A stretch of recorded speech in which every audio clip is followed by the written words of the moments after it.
ये जी आपका नाम? अंबर सिंह जोश, नियर डीसी ऑफिस पुंछ। हाँ जी, बताइए हालात के बारे में, जो आजकल हालात चल रहे हैं, बॉर्डर में टेंशन चल रही है, उसके हवाले से बताइए। आज कल जो भी बॉर्डर पर हालात कशीदा हैं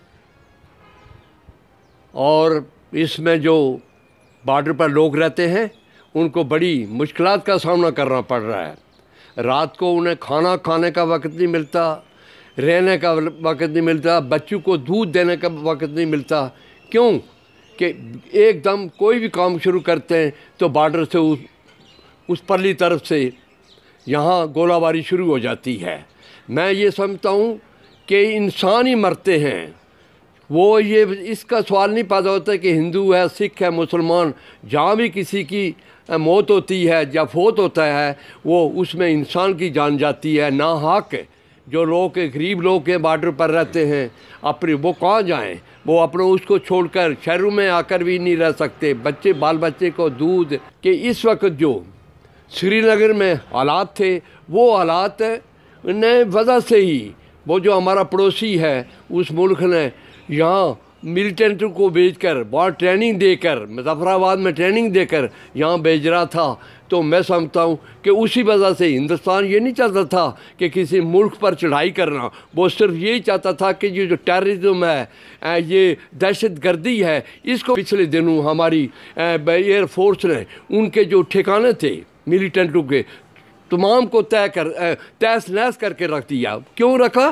कि वही लोग आकर हम पुंछ में वो नगर में हो, राजौरी में, कहीं भी आकर वो मिलिटेंसी फैला कर लोगों को उकसा कर हमें भाई भाई से हमारे जो अब भाईचारा है उसको ख़त्म करने की कोशिश की।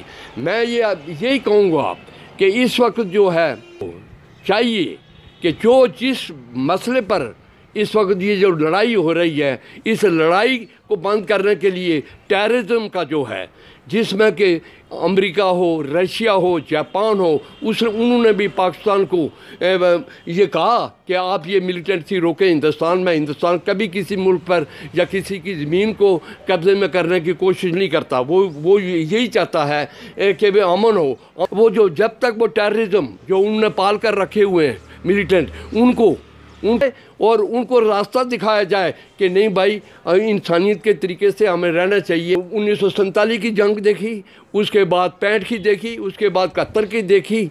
वो उन जंगों में भी हमारा गरीब लोगों का जो बॉर्डर पर लोग थे उनका ही नुकसान हुआ। बड़े बड़े आदमी तो अपने अपने महलों में, मोर्चों में, ट्रंचेस में रहकर अपनी ज़िंदगी गुजारते। गरीब आदमी एक जिसको 2 वक्त का खाना नहीं मिलता है। तो मैं ज़रूर ये कहूँगा कि इस वक्त कोई भी अगर बात करनी है जिस मसले पर हिंदुस्तान और पाकिस्तान के दरमियान, और उससे क्या है कि तमाम उस तरफ के इस तरफ से भी नुकसानात होते हैं। उन्हें जो वहाँ का प्राइम मिनिस्टर है अगर उसने कोई पहल की है इस वक्त है उस हमारे पायलट को छोड़कर, शेर बब्बर को छोड़कर, तो ये खुशाइन है, ये अच्छी बात है। मगर इसके साथ साथ टेररिज्म के जो अड्डे हैं, मुजफ्फराबाद है, चिकोटी है या बालाकोट है, इनको ख़त्म किया जाए। वो कौन कर सकता है? पाकिस्तान का प्राइम मिनिस्टर, पाकिस्तान का जनरल कर सकता है। क्यों कि उससे ही जब वो उनको काबू कर लेंगे या उनको अरेस्ट कर लेंगे या उनको रास्ता दिखाएंगे कि भाई आपने अगर रहना है पाकिस्तान में